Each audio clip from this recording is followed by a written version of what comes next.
तो आज हम लोग ईफेन क्लास 10 का प्रश्नावली 1.1 क्वेश्चन नंबर 4 को सोल्व करने वाले हैं। और क्वेश्चन नंबर 4 में क्या बोल रहा है कि यूक्लिड विभाजन परिमेयिका का प्रयोग करके दर्शाएं कि किसी धनात्मक पूर्णांक का वर्ग किसी पूर्णांक m के लिए 3m या 3m1 के रूप का होता है। यही हमारा प्रश्न है और यही प्रश्न को हम लोग सोल्व करने वाले हैं, जो कि क्या बोल रहा है कि माना कि किसी धनात्मक पूर्णांक, ठीक है। तो हम इसको सोल्व कैसे करेंगे? तो सबसे पहले हम लिखेंगे हल। माना कि a कोई धनात्मक पूर्णांक है। अब हम a को धनात्मक पूर्णांक क्यों मान लिए? कहने का बात यह है कि हम a को धनात्मक पूर्णांक क्यों मान लिए, क्योंकि हम यहाँ पर जान रहे हैं कि हमें प्रश्न में क्या दिया है 3m+1, ठीक है, और यहाँ पर दिया है 3m। तो हम कहने का मतलब हमारा ये बन रहा है यहाँ पर कि हम यूक्लिड विभाजन परिमेयिका में पढ़े हैं, यूक्लिड विभाजन परिमेयिका से कि a = bq+r, ठीक है।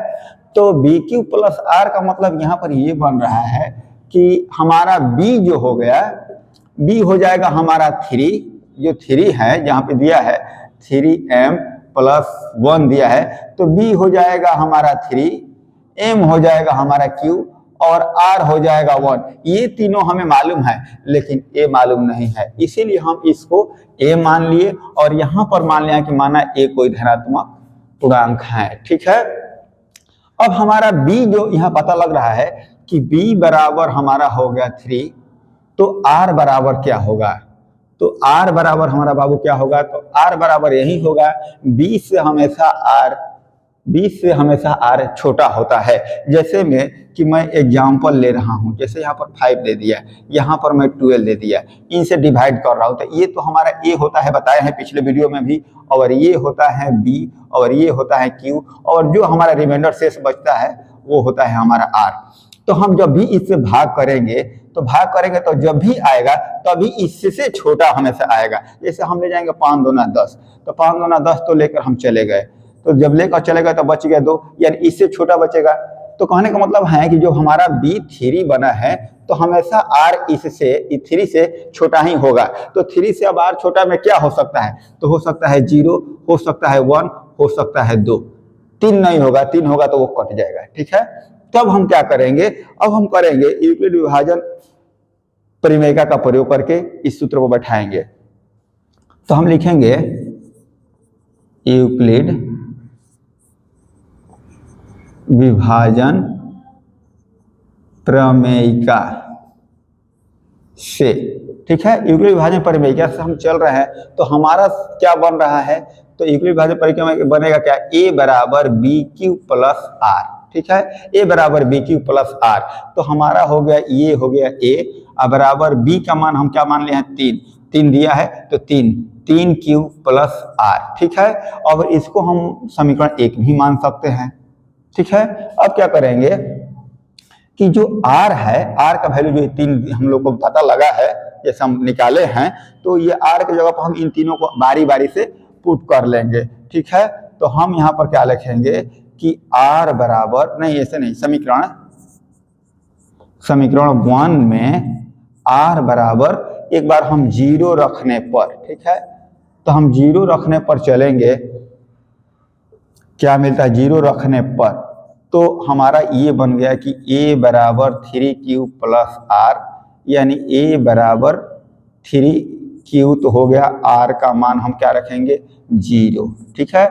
जब हम रख दिए तो a बराबर हमारा क्या होगा? 0 में 3q को जोड़ेंगे तो हमारा क्या आएगा? 3q ही निकलेगा, तो ये हो गया हमारा 3q, ठीक है। अब हम क्या करेंगे?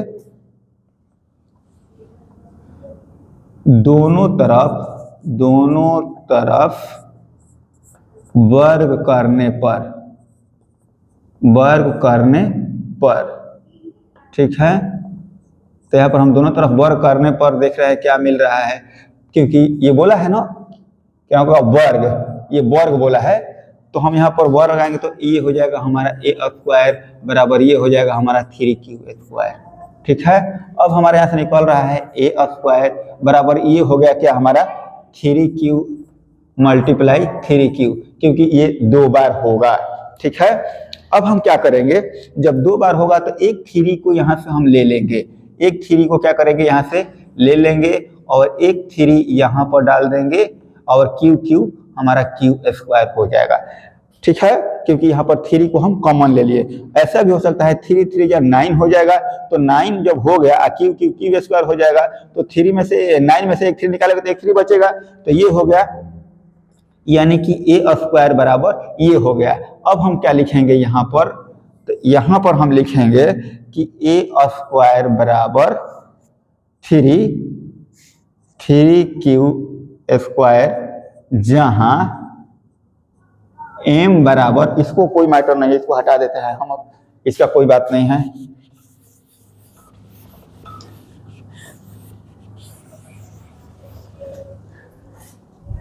जहां m बराबर हम 3q लिख सकते हैं, 3q²। ठीक है, यानी कि m यहाँ पर दिया है तो m के बराबर हम क्या मान लिए 3q²।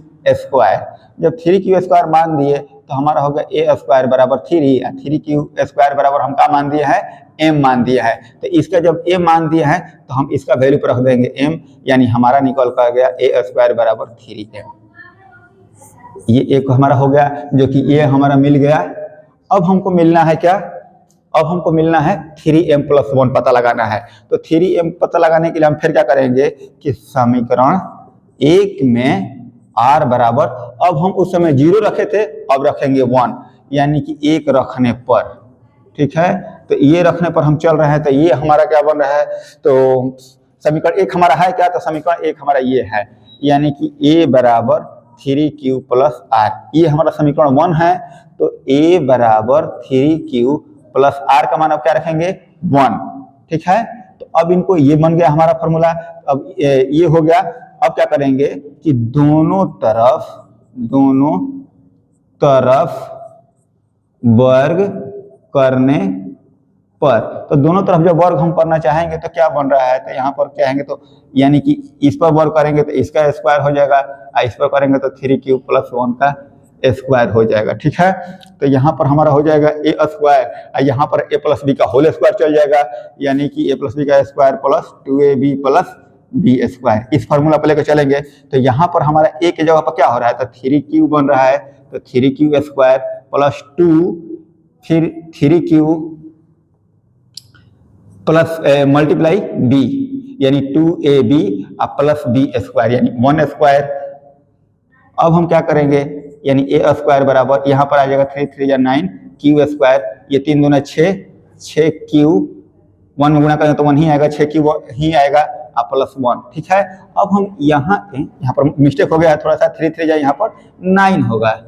ठीक है, तो यहाँ पर होगा a² बराबर, अब देखिए यहाँ से यहाँ तक ही हमको देखना है, 1 को छोड़ना है, क्योंकि 1 यहाँ पर दिया हुआ है, तो 1 को हम हटा देंगे। इन्हीं दोनों में देखेंगे कॉमन क्या निकल रहा है, तो 3 यहाँ पर भी है, 3 यहाँ पर भी है, तो हम 3 को कॉमन निकाल देंगे, तो यहाँ पर बचेगा 3q प्लस यहाँ बचेगा 2q + 1।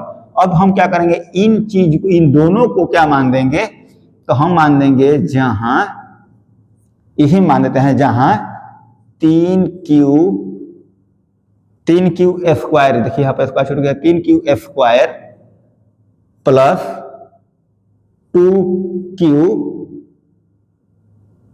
बराबर m हम कर देते हैं। ठीक है, इन लोगों को क्या मान दिए, यहाँ से यहाँ तक को मान दिए हम m। तो अब हमारा यहाँ सोल्यूशन क्या बन गया, जगह तो है नहीं, मैं कहाँ बना दूँ, हाँ यहीं पर एडजस्ट कर देता हूँ, यहीं पर एडजस्ट कर देता हूँ इसको हम। तो a² बराबर यानी कि 3, और यहाँ से यहाँ तक के हम क्या मान दिए हैं, m मान दिए हैं, तो m +1, तो +1